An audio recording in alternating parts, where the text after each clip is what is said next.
Hola, mi nombre es Walter Ruiz y vamos a comenzar un nuevo estudio sobre el tabernáculo. Cuando uno se acercaba al tabernáculo uno veía cosas muy bonitas, muy interesantes, pero no a primera vista, no a simple vista. Lo que uno veía era primero un cerco que dividía el atrio del tabernáculo con el resto del campamento. Este cerco era conformado por 60 eh, parantes de madera revestidos de plata con bases de bronce que sostenían unas cortinas, un tipo de velos que cercaba todo ese atrio con un gran rectángulo. Cuando uno miraba esto de lejos no llamaba mucho la atención. Un poquito encima de este, por decir, este cerco, estaba el tabernáculo en sí. Y este tabernáculo era cubierto con pieles de manatís, un tipo de manatí, un tipo de foca, dicen algunos, de color negro. Así que se veía solamente esta cubierta negra que cubría el tabernáculo, que era como una caja rectangular grande, ¿verdad? Y, y los velos blancos y los parantes, que eran bonitos, pero no eran así tan llamativos. Y aparentemente eso era todo. Pero no, había algo que llamaba mucho la atención. Esta pequeña parte del atrio llamaba mucho la atención y eran la puerta del atrio. La puerta del atrio era una cosa hermosa, una cosa linda. No era una puerta, eran unos velos que eran sostenidos por esas columnas de plata, revestidas de plata, y uno por ahí podía tener acceso al santuario. Hoy día vamos a estudiar acerca de estos velos que estaban en diferentes partes de este tabernáculo. Entonces, lo que llamaba la atención, lo más atractivo, era este velo que se encontraba ahí, que tú podías ver de colores muy brillantes. Dice la palabra de Dios, hablando acerca de este velo, Éxodo capítulo 38, versículo 18. Dios le da instrucciones para este primer velo que estaba ahí afuera, que separaba el atrio del tabernáculo con el campamento. Dice allí la palabra de Dios: la cortina de la entrada del atrio era obra de bordador, hecha de material azul, de púrpura, de carmesí y de lino torcido. Tenía 20 codos de largo por 5 codos de alto, como las mámparas del atrio.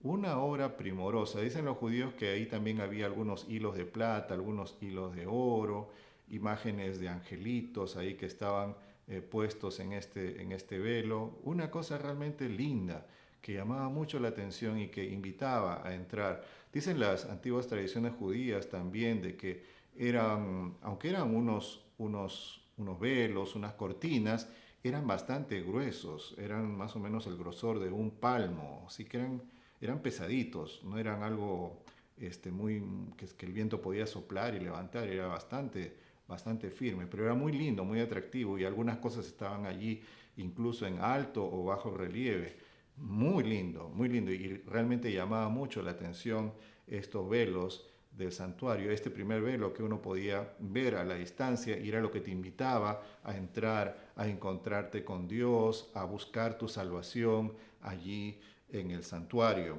Muy linda obra. Ahora, cuando uno ya entraba en el atrio, para entrar al lugar santo, claro, las personas que iban con los sacrificios, ellos no podían entrar allí, pero sí podían ver que la entrada del lugar santo, la entrada del tabernáculo, también era aguardada, era protegida por otra cortina similar. Y voy a leer en la palabra de Dios la instrucción de Dios a Moisés para esta segunda cortina, para esta cortina que marcaba el ingreso al lugar santo, al primer departamento del tabernáculo en sí.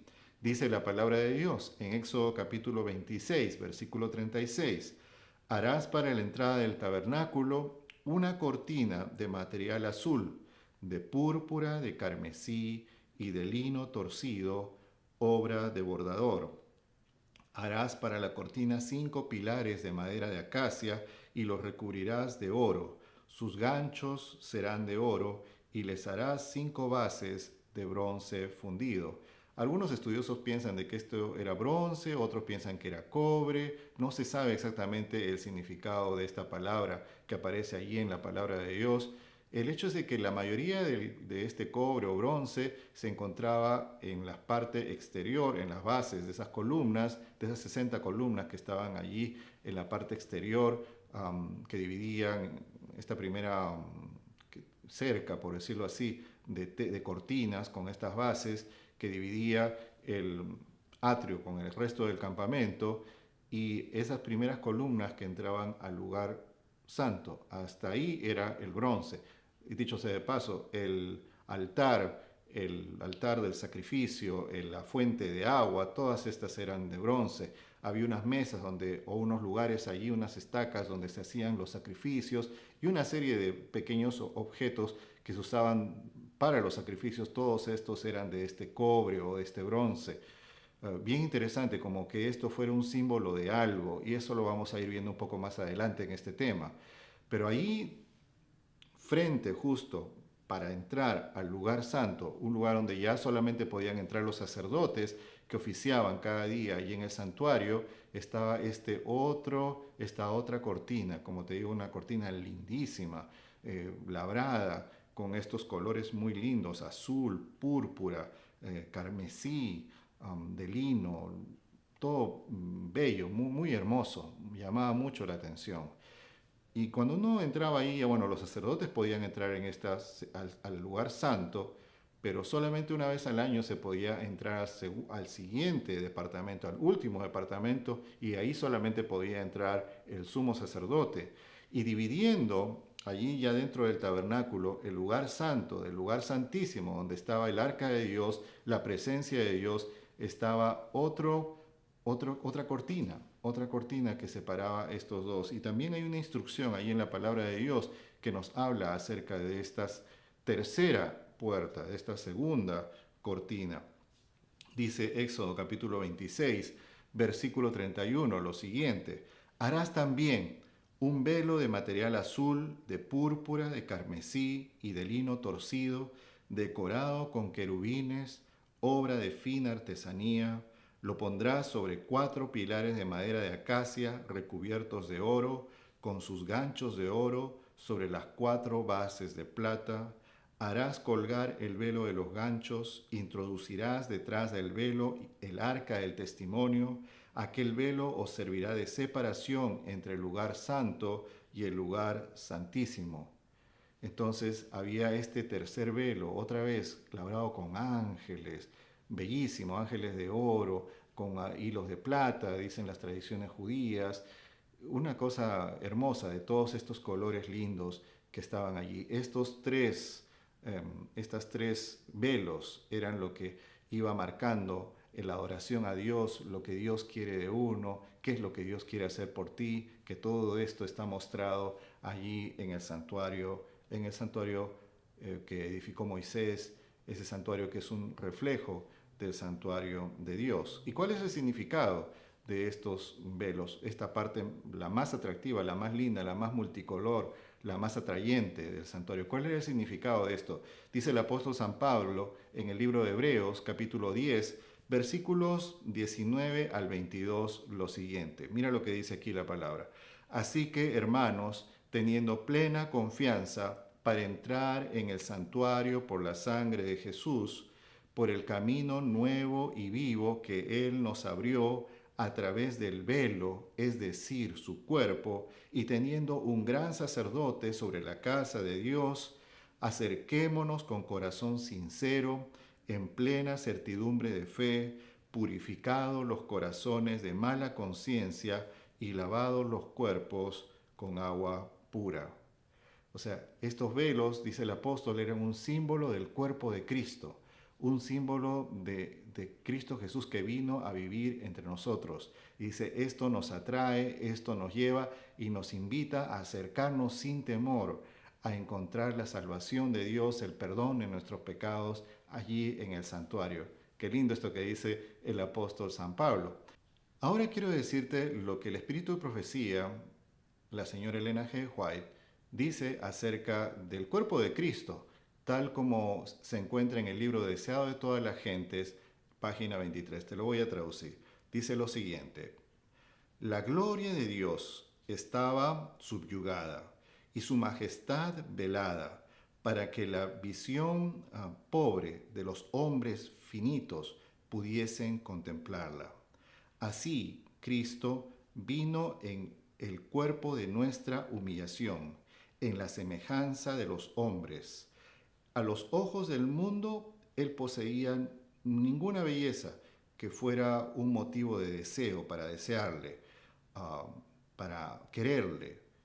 Sin embargo, él era el Dios encarnado, la luz del cielo y la tierra. Su gloria fue velada, su grandeza y majestad fueron escondidas para que él pudiera atraer cerca a él a aquellas personas llenas de dolor por el pecado, hombres sujetos a tentaciones. Qué lindo esto que dice el Espíritu de Profecía acerca del cuerpo de Cristo Jesús. Si Jesús hubiera venido así como con su cuerpo divino, ¿verdad? Los seres humanos no hubiéramos podido acercarnos a Él, nos hubieran consumido con su gloria. Pero Él vino para mostrarnos que uno se puede acercar a Dios. Él vino velando su divinidad para invitarnos a encontrarnos con Dios, para invitarnos a acercarnos a Él, para que Él pueda curar nuestras vidas, para que Él pueda sanarnos de la desgracia, del pecado. Ahora, cuando uno ve este tema de los velos del santuario y todo, uno ve muchos colores, sobre todo en estos velos. Y quiero detenerme un poquito para reflexionar en estos colores, los significados de estos colores. El color, uno de los colores de los velos, de la puerta, de las tres puertas, de los tres velos del santuario, era el azul. El azul estaba allí por todas partes, era un color que estaba presente allí en esos tres. Y sabes, se han hecho encuestas entre las personas durante años y se les ha preguntado cuál es el color favorito de los seres humanos y adivina cuál es el color favorito de los seres humanos, el color azul. El azul del cielo, ese color a los seres humanos nos gusta, nos atrae mucho, nos da paz, nos da una serenidad especial. Y el azul es un color directamente relacionado con Dios, directamente relacionado con la majestad de Dios. Dice, hablando acerca de este color, Éxodo capítulo 24, del versículos 9 y 10, dice la palabra de Dios: Luego Moisés, Aarón, Nadab, Abijú y 70 de los ancianos de Israel subieron y vieron al Dios de Israel. Debajo de sus pies había como un pavimento de zafiro, semejante en pureza al mismo cielo. En la base del trono de Dios, esto va a aparecer también en otras profecías, más adelante en el Antiguo Testamento va a aparecer ese color de zafiro, ese color azul. Algunos traductores dicen de que probablemente no sea zafiro, sino lapislázuli, que es otra piedra azul, semipreciosa, bellísima. Y es más, dicen la enciclopedia judía de que los 10 mandamientos, esto es algo que yo hasta hace un poco de tiempo atrás no sabía, pero dicen ellos que estos 10 mandamientos eran también de lapislázuli, eran de zafiro, eran de una piedra preciosa, de color azul. Y ahí fue que Dios escribió los 10 santos mandamientos en estas dos tablas de piedra azul. El azul es el color de Dios, el azul es el color que está allí en el trono de Dios. Dicho sea de paso, la bandera de Israel tiene este color azul también, que la rodea por todas partes. El color azul es algo muy importante, nos muestra el dominio de Dios, nos muestra el hecho de que Dios quiere ser el Señor de la vida de uno. También el color azul formaba parte de las vestiduras de los hijos de Israel y estaba asociado con los 10 mandamientos. Dice el libro de Números capítulo 15, versículo 38, Dios le dice a Moisés: habla a los hijos de Israel y diles que a través de sus generaciones se hagan flecos en los bordes de sus vestiduras y que pongan un cordón azul en cada fleco del borde. Los flecos servirán para que al verlos os acordéis de todos los mandamientos de Jehová, a fin de ponerlos por obra, y para que no vayáis en pos de vuestro propio corazón y de vuestros propios ojos, tras los cuales os habéis prostituido.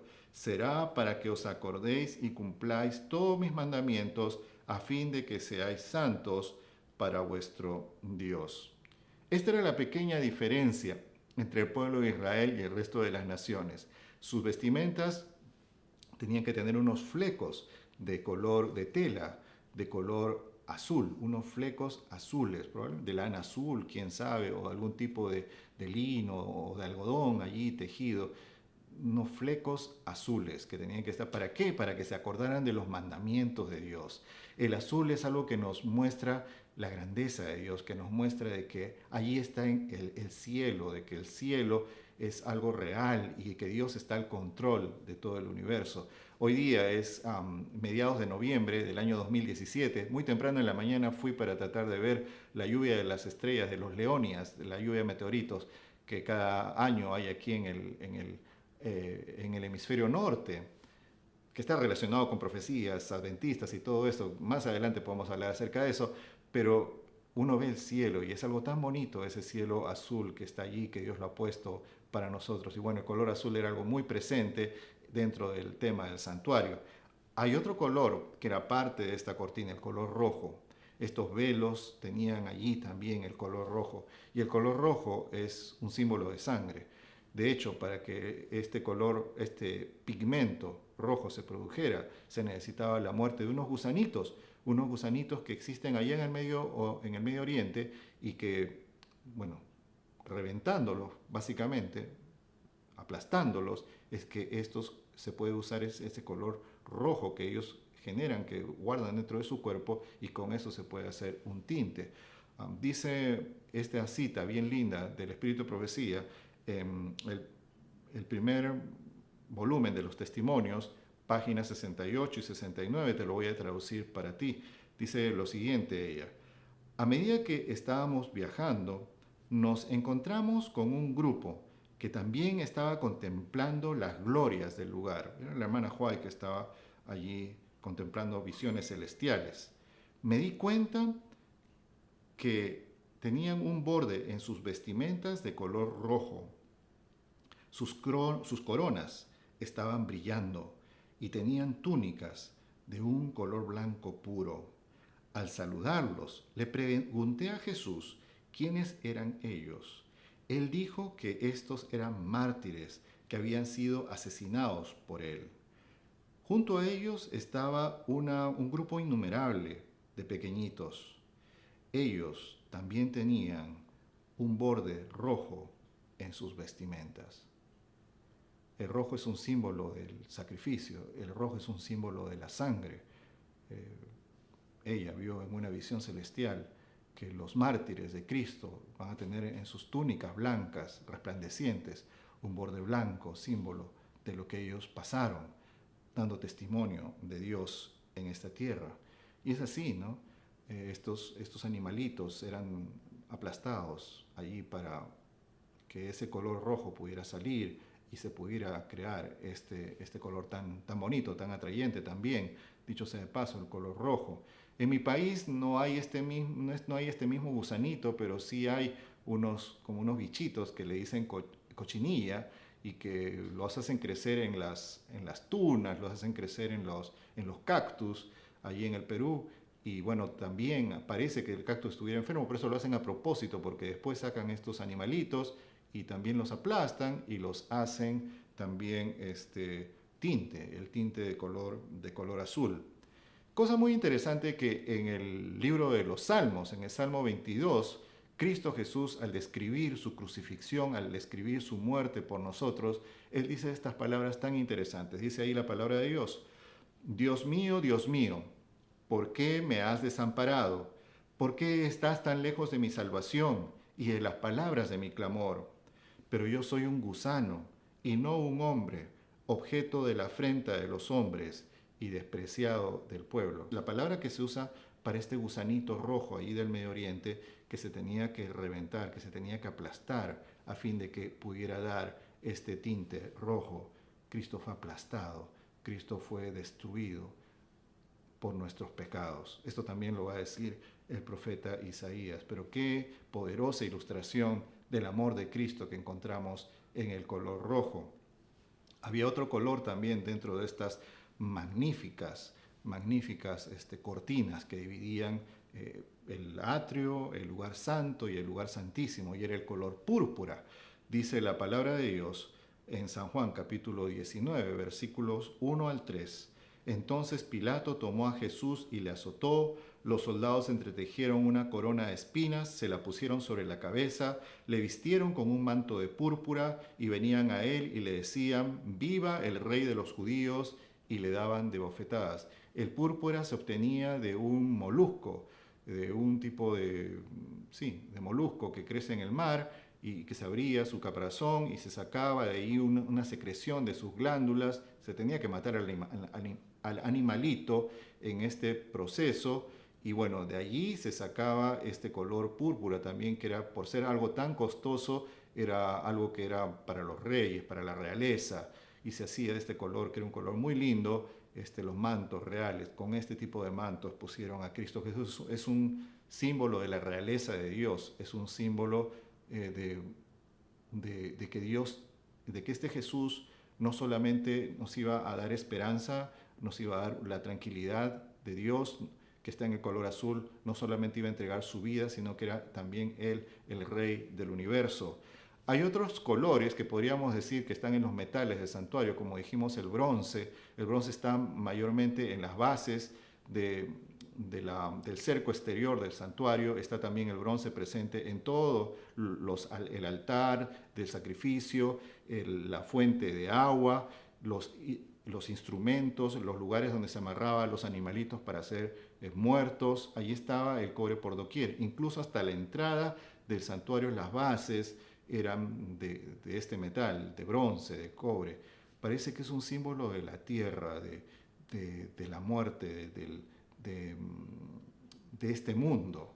La plata aparentemente es un símbolo de la obediencia. Los hijos de Israel tenían que pagar un rescate en plata a Dios por sus vidas. Es un símbolo de obediencia, es un símbolo de justicia, algo parecido al color blanco. Y aparece también el oro.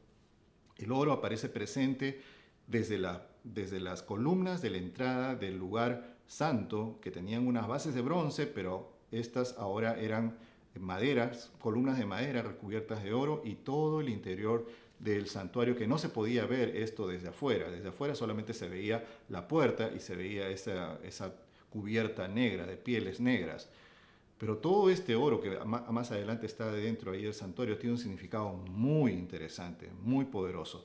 ¿Cuál era el significado del oro? Dice la palabra de Dios lo siguiente en el libro de Santiago, capítulo 2, versículos 2 al 5.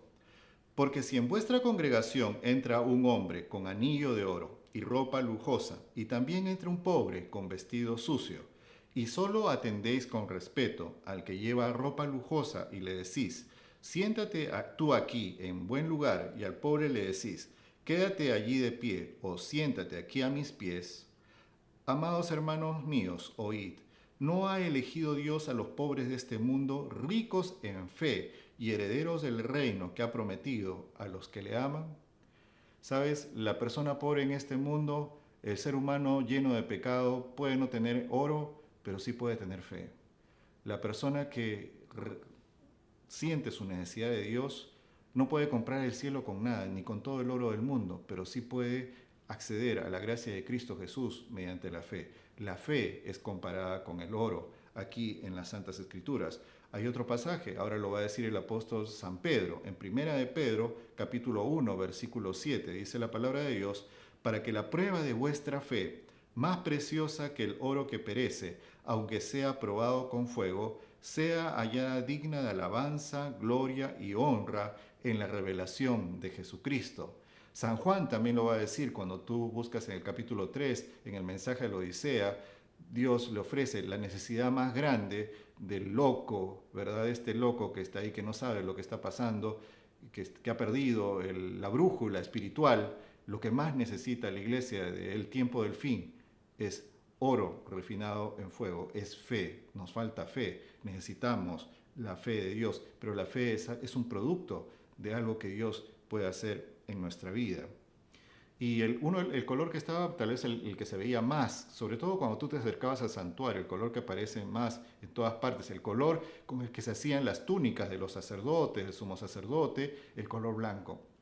El color blanco estaba muy presente allí en el santuario y hay un significado muy grande también acerca del color blanco. Dice en Mateo capítulo 17, versículos 1 y 2. 6 días después Jesús tomó consigo a Pedro, a Jacobo y a Juan su hermano, y les hizo subir aparte a un monte alto, y fue transfigurado. Este es el momento de la transfiguración de Cristo. Delante de ellos su cara resplandeció como el sol, y sus vestiduras se hicieron blancas como la luz. La gloria, la majestad, la justicia de Cristo, la santidad de Cristo se refleja y es el símbolo del color blanco. Dice Isaías capítulo 64, versículo 6, todos nosotros somos como cosa impura y todas nuestras obras justas son como trapo de inmundicia. Todos nosotros nos hemos marchitado como hojas y nuestras iniquidades nos han llevado como el viento. En Zacarías capítulo 3 también aparece el sumo sacerdote Josué y tiene vestiduras viles, vestiduras de pecado, y el diablo ahí aparece acusándolo, atacándolo, y Dios le dice, pónganle vestiduras limpias. Yo estoy seguro que el santuario era un lugar sumamente limpio, porque ese color blanco tenía que brillar, tenía que resplandecer, y era algo que impactaba a la gente, la limpieza, lo lindo de ese color blanco, la vestimenta de los sacerdotes. Ellos no podían usar ropas viejas, ni bien la ropa de los sacerdotes empezaba a gastar un poquito, inmediatamente era cambiado, porque todo eso era un reflejo de la justicia de Dios, de la gloria de Dios. Y mira que los sacerdotes tenían que lidiar con sangre y todo eso, pero sus vestimentas tenían que estar perfectamente blancas. Era una cosa increíble. La justicia de Dios se revela en este color tan lindo. Dice Isaías capítulo 1, versículo 18. Es una invitación de Dios para aquella persona que quiera acercarse al santuario. Y sabes, cuando el pecador veía todo ese color blanco en los velos exteriores, en los sacerdotes, el pecador podía sentir de que Dios podía realmente cambiar su vida, de que Dios podía completamente transformar su ser pecaminoso, sus trapos de inmundicia, en vestimentas blancas, en lavar el alma, lavar el corazón. Por eso dice Isaías capítulo 1, versículo 18, venid pues, dice Jehová, y razonemos juntos. Aunque vuestros pecados sean como la grana, como la nieve serán emblanquecidos. Aunque sean rojos como el carmesí, vendrán a ser como blanca lana. El color blanco del santuario en las vestimentas de los sacerdotes era una invitación de Dios para decirle a su pueblo, yo puedo cambiarte, yo puedo transformarte. Cuando una persona hoy día, por medio del oro de la fe, entra en el santuario, Dios hace la misma promesa. Por medio de lo que Cristo Jesús ha hecho en la cruz del Calvario, Dios hoy día puede cambiarte. Dios hoy día puede quitar tus trapos de inmundicia y ponerte la vestidura blanca de la justicia de Cristo.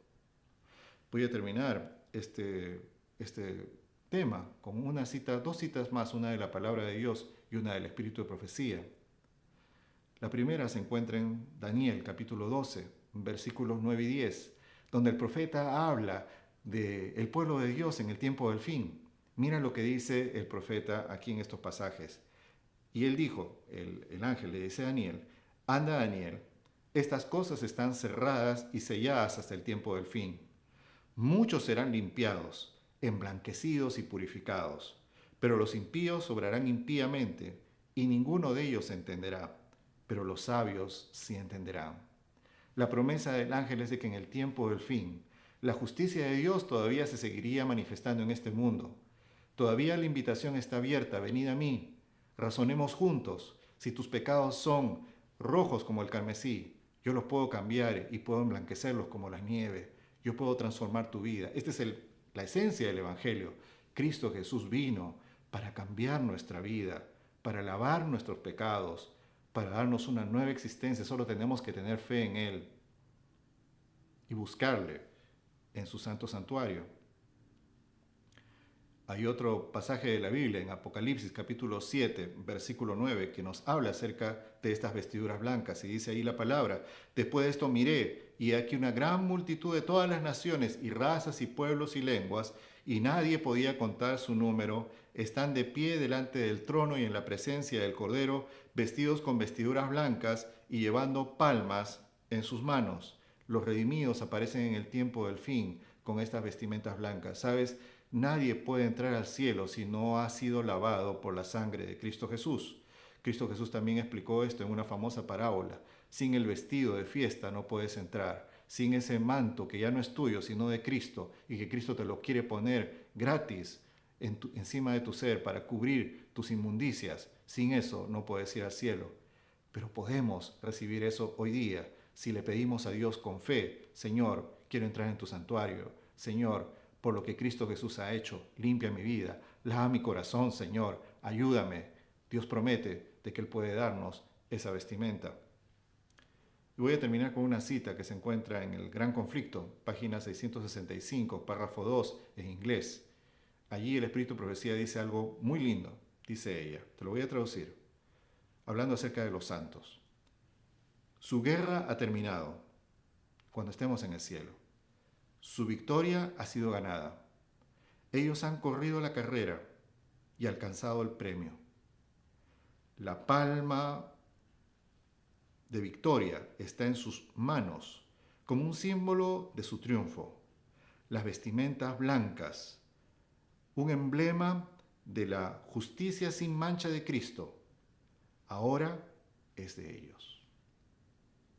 Esa es la promesa de Dios, que si le buscamos en el santuario, que si entramos por la puerta que es Cristo, Él puede cambiar nuestras vidas, lavar nuestros pecados, ponernos una vestidura blanca, su santa justicia.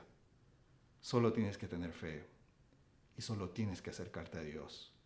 Él ya ha provisto el sacrificio. Que Dios te bendiga.